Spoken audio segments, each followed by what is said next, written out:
Vamos!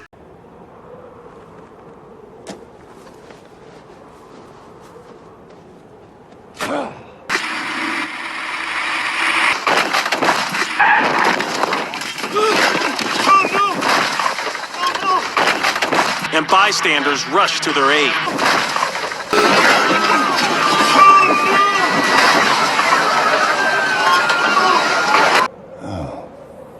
Vamos!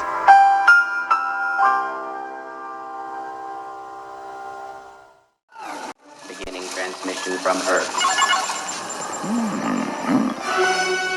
Greetings from planet Earth. I'm Jimmy Neutron, and you're an alien life form.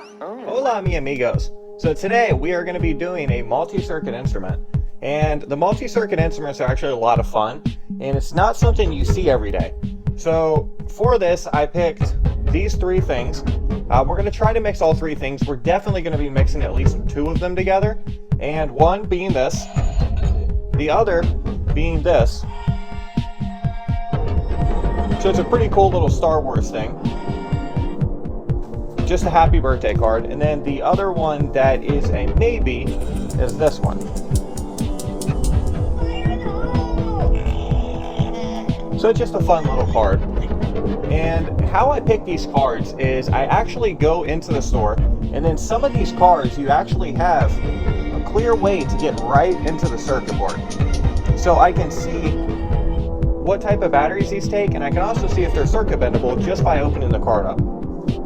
And we can do that simply by doing this, and then so it's a really easy process. And then I picked this one because it's bent up, and I don't see too many people buying bent up cards, so I figured for what we're using this for, it'd be great. So we went ahead and got that one. And this one is a little bit different, so I had to pull it out a bit when I got out to my car, and thankfully we have the same batteries, and that's really what we're going off of. Is if these all run on the same batteries, we can mix the circuits together. And it looks like it is the identical battery set. I don't know if it's circuit bendable. I reached my finger in there but really couldn't find anything. So first thing we're going to do is we're going to go ahead and open this one up, and we're going to get to the guts on this one. Yellow! Yellow? Is your refrigerator running? Hold on, I'll check.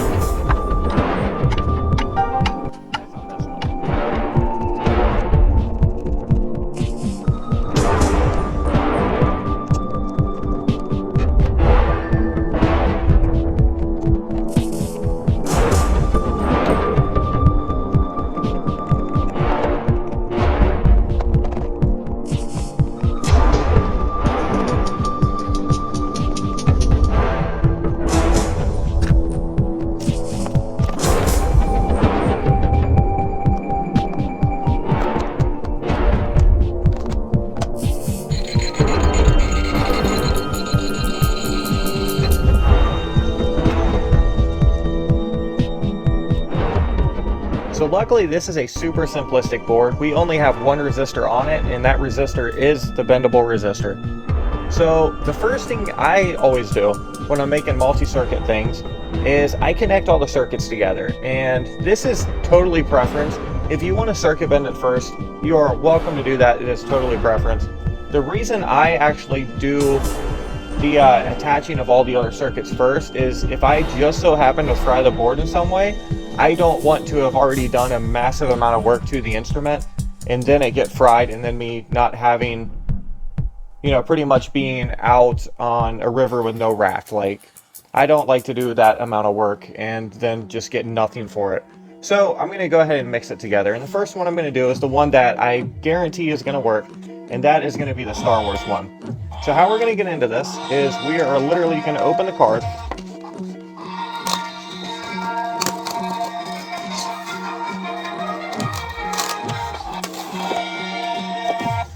There we go. And then how this works, how these cards work, is they have this little piece right here, and then every time this gets touched down, it touches these circuits together. So knowing that, we can just pry this up, and then now the card's not going to work until we press it down. And we're actually going to use that to our advantage to mount the circuit board inside of here. And this is going to be glued onto here, so we're just going to rip that up as well. And I am going to keep the speakers separate on this one. You can mix them together. I am going to keep them separate just because I think we have enough room in here. I think we'll be perfectly fine. So we're going to go ahead and keep them separate unless we have to mix them together. And we can actually mix them together on a Pro Sound. But for right now, let's go ahead and keep the actual speakers themselves separate. And how we're going to actually do this is we're going to pry these batteries off the board. And then we're going to solder these off, and we're going to solder them onto here. And I know it's kind of difficult to understand right now, but you'll get what I'm saying here in a second. So let's go ahead and pry these off.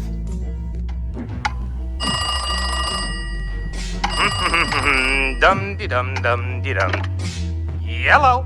Hello, this is Colonel Sanders. Do you have crispy thighs? No!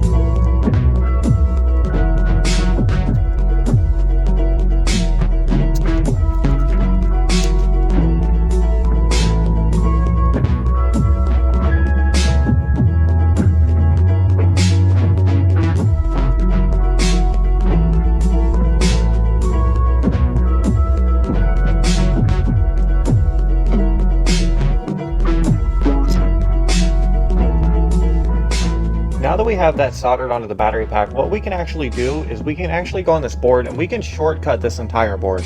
So realistically, we don't need either one of these things.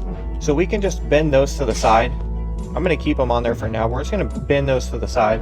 We don't need these battery packs either. So I'm just going to bend those on the side as well. And you can actually go, and this is going to be our ground right here. So we're going to latch that to the ground. And then how these work is literally when this gets connected, it turns the board on. And this acts as an on and off switch. A very, I guess, non-technical on and off switch. It literally just touches.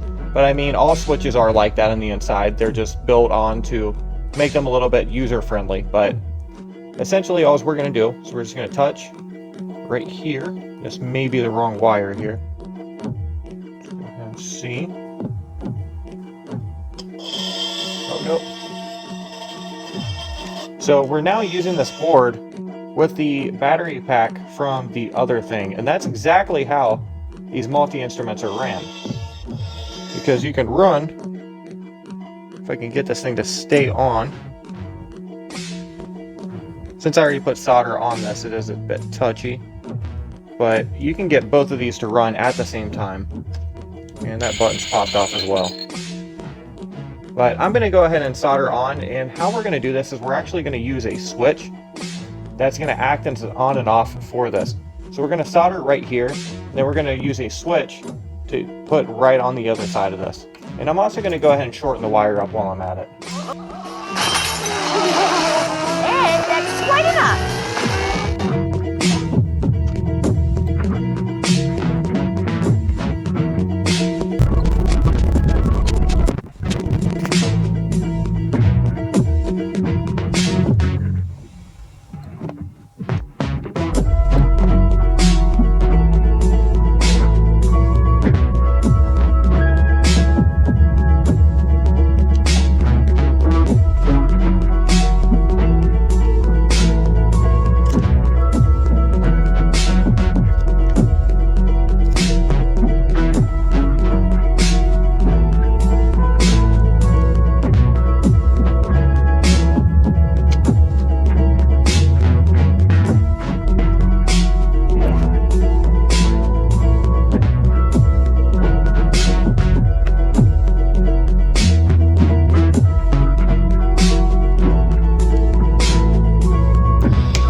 Now the next thing we're doing is we're going to be working with this card, and we're going to try to do the same exact thing. This one's going to be a little more complicated, and especially in the long run, because this does have 4 different, they don't seem like buttons, but there's some types of touch points behind here. So essentially they are buttons, but they seem like they're a bit different than regular buttons. But we're going to make sure, we're going to go ahead and open this up in the same exact way we did the other one. Okay, so yeah, those are little tiny touch points, which what we're going to do is we're going to end up probably trying to replace those, or maybe mounting them on the outside. We will see. So fingers crossed, hopefully this thing is circuit bendable. It looks like that would be the resistor we're dealing with right there.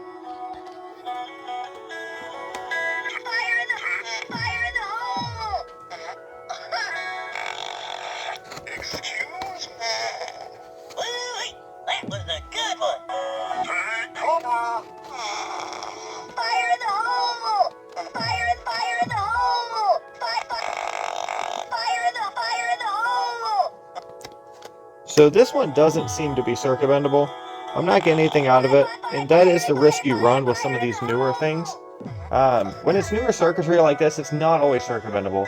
But I still think it would kind of be fun to go ahead and add this to it, just for the heck of it, just so we can have a little extra sound effects to it. I think this would be kind of a fun thing to add to it. So in the same manner that we added that one, we're going to go ahead and add this one.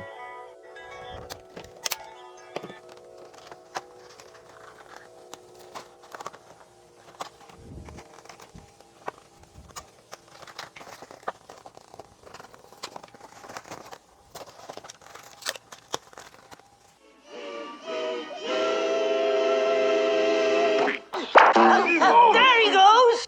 Suffering sassafras. He's sailing clean out of the book. Quick, turn the page!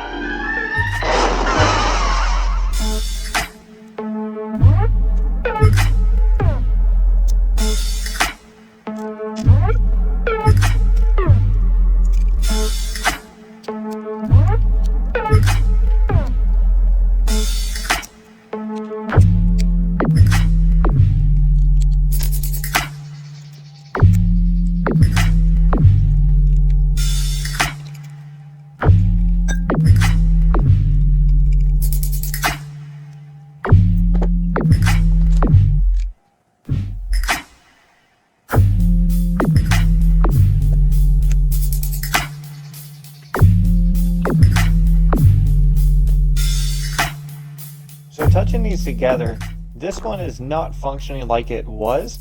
That could actually be for a couple different reasons. If you noticed while I was pulling that off, I accidentally pulled a piece of this board off. I don't actually think that's the reason. I think what happened was the batteries were connected to a specific point on here, and it was running multi-connections, meaning the connections being made by the batteries are running out in different ways that are allowing the board to do its thing that when disconnected, us just plugging it in isn't really doing it. So what I'm going to go ahead and do is I'm going to restore all of these connections, but we're going to restore them with a lot more of an efficient thing for us, which is just wires.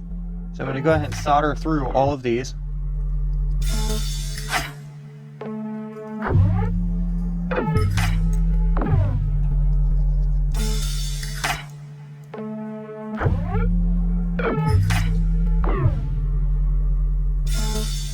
Then we're just going to put piggy wires on every single one of these.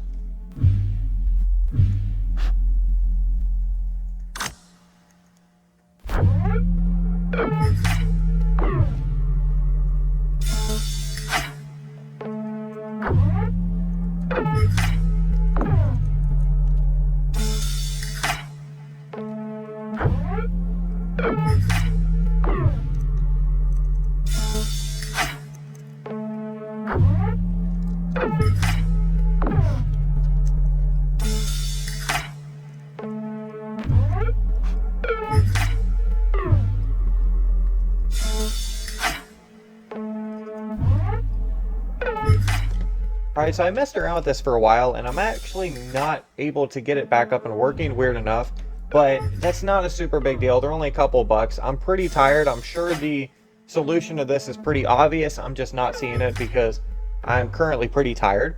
So as of right now, let's just go ahead and leave this out. Perhaps that'll become a project for a future time, but we're just going to go ahead and power on through this, and we're going to mount this board.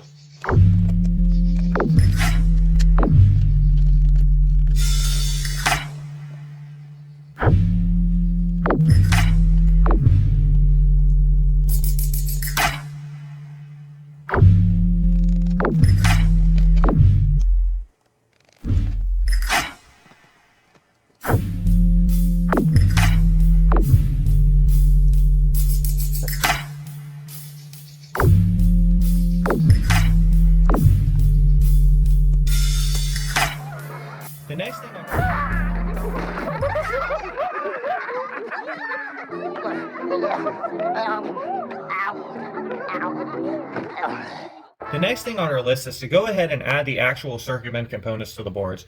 So on this one, we are looking at this resistor right here. So this resistor gives us a couple options. So we're just going to confirm this is the one real quick. So that is definitely the one. So this resistor gives us a couple options. So what we have here is we have this resistor that's running right here and it's running right here. So we could solder onto both of these and not have too many issues. So right there and right there, and we wouldn't have too many issues. What I'm seeing though is that we actually have two wires that are hooked in right here. So if I solder right here, chances are these wires will probably come off of the board, and then I'm going to have to wrap all three wires together. That could be kind of a pain. So what I'm going to do in this instance is I'm going to go ahead and solder directly onto this resistor on this side. So I'm going to get a little extra length on the wire, and I'm going to go in. I'm going to feed the wire underneath here, and just go ahead and solder onto each side of this resistor. And then that will give us the same effect. Now on the other one. The other one, remember we are dealing with R1. So R1's the first resistor on the board coming directly out of the power. So that's the R1 right there. And R1 is going to be feeding directly from this power unit. And you see this actually goes right here. So we have this track right here. And then it runs from here directly into the integrated circuit. The integrated circuit is what's right here. Now this itself is not the integrated circuit. This is some goopy stuff that they put over top of it, and then it hardens. Now I've read this is actually put on there to keep the technology companies from getting their integrated circuits stolen and all the data pulled off of them. I don't know if that's directly true, but that's what I've read a while ago. So maybe there's a different reason, but I would probably leave it to your own reading if you really were interested in that. But that's what we have here, is we have this running here, this running directly into the integrated circuit. Now, I don't want to go ahead and solder onto each side of this because I'm more than likely going to pull the resistor off the board since this is a micro resistor. So instead of soldering onto each side of this, I'm going to solder onto this side of this, and then I'm going to solder onto our positive right here. So we already have a wire coming out of here. We can solder this, no issues. And let's go ahead and solder this other side, and we won't pull the resistor off.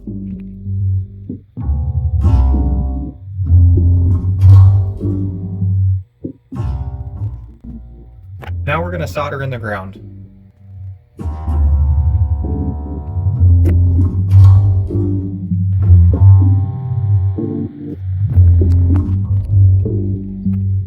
Now that we have all this plugged in, what we can go ahead and do is figure out which one's the median. And the median's the one that's going to react to both wires, meaning the ground and the positive. And that's the one that's going to be in the middle of everything, and that's the one we're also going to be adding the switch to. So how I find that out? Pretty simple. I'm going to wet my finger again. We're assuming this is going to work. Okay, so that's good. And remember, we can use the same ground here. So that's going to be our median right there. This one's not going to react. So those two are not going to react to each other, but we don't want those connected aside from being on each side of the potentiometer. So let's go ahead and kick that off. We're going to use the same exact ground, and let's go ahead and use this. So I didn't really hear a difference there. Let's go ahead. Alright. So the white one's the median on this side. And I don't remember which one this was. Okay, Okay, so the black one's a medium opposite. So that's easy enough to remember. So we're going to go ahead and add a potentiometer, and it's going to go this way. So the white's going to be on one side, ground's going to be on the other side, black's going to be in the middle, but we are going to be adding a switch to the black. So let's just go ahead, just to avoid some confusion, let's go ahead and add a switch to this, and then we'll add a switch to this white wire, and then we'll just go from there.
So no resistor needed on this side of the circuit.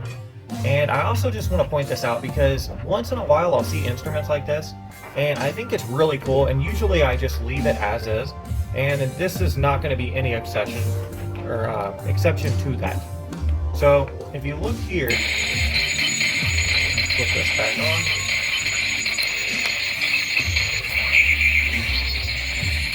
So this is our high circuit, but if you take it down to the low, it gets insanely low, and then it reverts back. So bear in mind, this is being grounded right here. And the reason I don't fix this is because there is a point here where you can actually make it kind of like kick in and out of what it's doing. At least on most of these instruments. And I usually come across these when I'm doing the performance videos, but I don't know, I think it's really cool. I usually just leave them as is, and I'm super happy we also don't need a resistor on this guy. If we wanted to, we could add a resistor to the ground, and then that would get rid of a little bit of display. But for this instrument, as of right now, I'm just going to leave this. I'm planning on keeping this one and not selling it. So it's very likely we're going to go back in and we're going to be upgrading this at some point, and then at that point, I may decide to add a resistor there just to cut out some of that play. But for now, I'm just going to let the instrument ferment and see kind of what happens with that.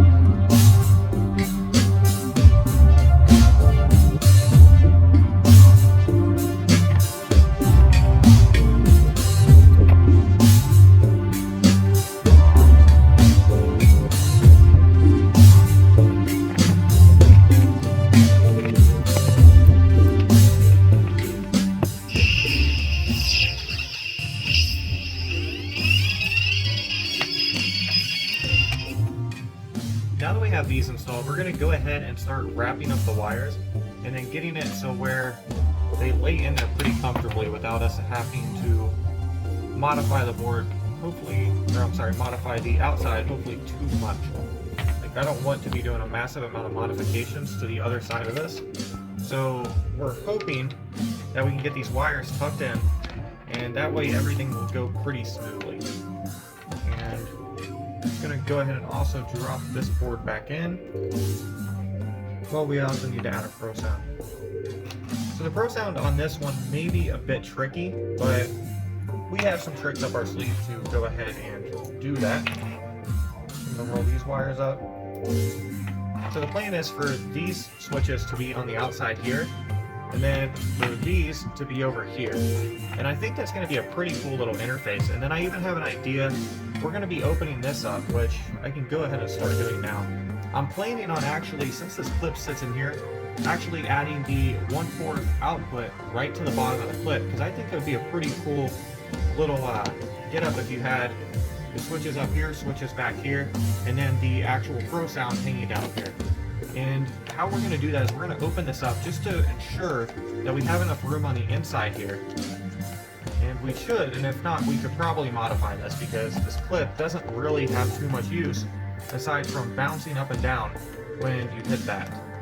So it shouldn't be any issue to go ahead and cut a piece out of here and feed some wires down inside of this. Alright, so let's check inside of here and see what we have going on. I feel like I had another bolt. I guess not. This thing is obviously glued or something. Okay, there we go. Alright, so looks like they have a little casing to kind of keep it together, but as long as we have enough room width-wise, I don't see why we can't add a 1/4 jack inside of here. So I'm going to go ahead and measure this out.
Go ahead and test out if the Pro Sounds will actually support LEDs. Now I'm using static LEDs for this, and what we're going to do is we're just going to simply go directly where our speakers are and see if the LEDs light up. Alright, so that's a white LED. White LEDs tend to be a little bit dimmer than other LEDs when it comes to, you know, they need more power in order to actually activate. So we can support an LED, probably not a white one, just because it doesn't really look that great. Okay, so that's the same deal. Alright, so we're going to switch out. We're not going to do white LEDs, we're going to do a different color, but we're going to stick with the static ones. Okay, so I tested out some LEDs on this, and I came to the conclusion that this would be a good one right here. So we have a mini blue LED, and we can attach this directly onto the speaker, just as we would a Pro Sound, and that gives us a pretty good light. Let's see if we can do it the other way. Yep, that gives us a pretty good light. Now on this other one, it doesn't actually give us any light, aside from a very, very dim one, even on the lower amperage LEDs. So what I'm going to go ahead and do here is I'm going to do something you may have seen me do before, and it's a little unorthodox, but it works really, really well. So what we're going to do is we're going to latch right onto the positive right here, where we're pulling all of this power from, with one lead, and the other lead is going to go on our negative on the speaker. So we're just going to go right here. Looks like I may have this backwards. Right there and right here. So this works really, really well, and it gets you the result you want. And this is going to act because it is running directly off of here, and it looks like the speaker is permanently grounded, meaning it's always grounded and it's not actually run on the sound. So what this is going to do is it's going to be on anytime we have the circuit on. It's just going to be a little bit blinky when we have the sound running, which I'm okay with, because remember, this is going to actually play sound anytime it's on. And also when it's not on, it eventually will run the clock out and it won't play sound anymore, but that'll be a good indication that we are running the batteries out. So we're going to go ahead and put that on. I think it works really well, and it gives us a little extra flair for it. So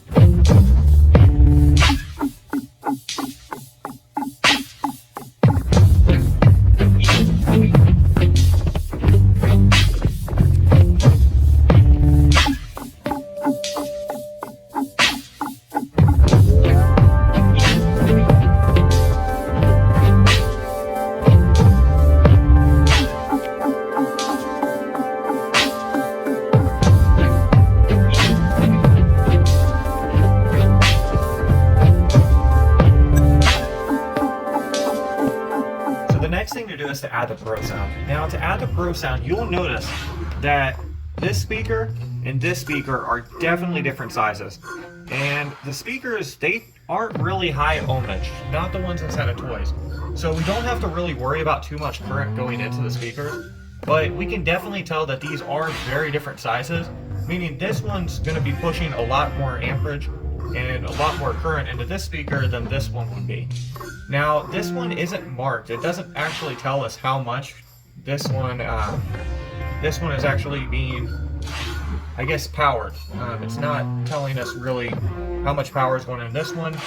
This one is, since they're not super high amperage, I'm not too super worried about it. What I'm going to do is I'm going to take a 33 ohm. So this is a very small resistor. It's a 33 ohm.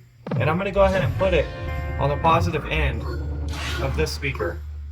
And that should be enough current to go ahead and drop it so we're not going to have feedback. And if we do, because remember, these speakers, when they are electrically connected to this 1/4 jack, this is actually going to be playing through this as well, and vice versa. So we don't want all of this current going into this speaker and then blowing out the speaker. So what we want is to lower this directly out before they ever get connected. That way you won't actually blow the speaker if it does sidetrack. And this one is going to be a bit quieter, but obviously we have that speaker for that, so we're not super worried about it. But I have a 33 ohm, and I'm going to go ahead and connect it to the run out of this speaker. And we are going to go ahead and connect it in right here, as we do. And then this part is very important. We're going to go ahead and put this speaker on this side. Now I do have a 1/4 jack handy just so I can test this, just to make sure that we are positive to positive and negative to negative. And if we're not, the speakers just won't work. Like either one of them won't work. So I'm going to go ahead and test that. Let me get these wrapped up. Alright, I'm going to get that 1/4 jack.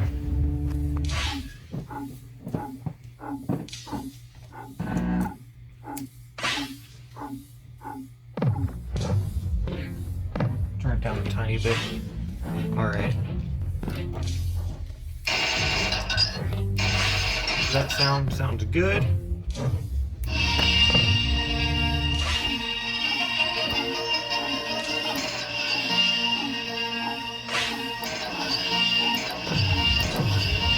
So that is really cool.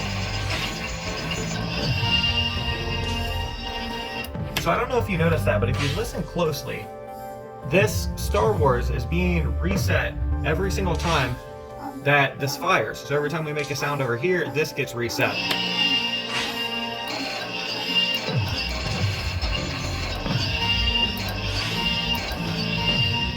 And that's what's really, really cool about these multi-instrument things. If you take the randomness of circuit bending and all the random things that just kind of pop up as you circuit bend, and earlier when I said I kind of wanted to let the instrument ferment, circuit bend instruments change over time. They really do. So if you circuit bend something, a lot of times you'll find stuff in it and then it'll be a perfectly normal instrument. I've had it multiple times where it develops glitch outs later on in its life, and the glitch outs allow it to go into some weird phase where it starts doing random music. I've had that happen multiple times. I've also had static glitches just randomly emerge out of nowhere on like the bottom half of the tempo tone control, and it's really cool. But circuit bent instruments, they do change over time, and then it's really cool when you mix these circuits together, because then you have two in one instrument, and both of them can change over time. And when they change over time, you never know what might come out. But that's a really cool thing, that this is actually resetting every time this goes. So for that, we're just going to go ahead and hook this up. You see, by shuffling along the carpet, you absorb eager electrons rapidly looking for a direct escape.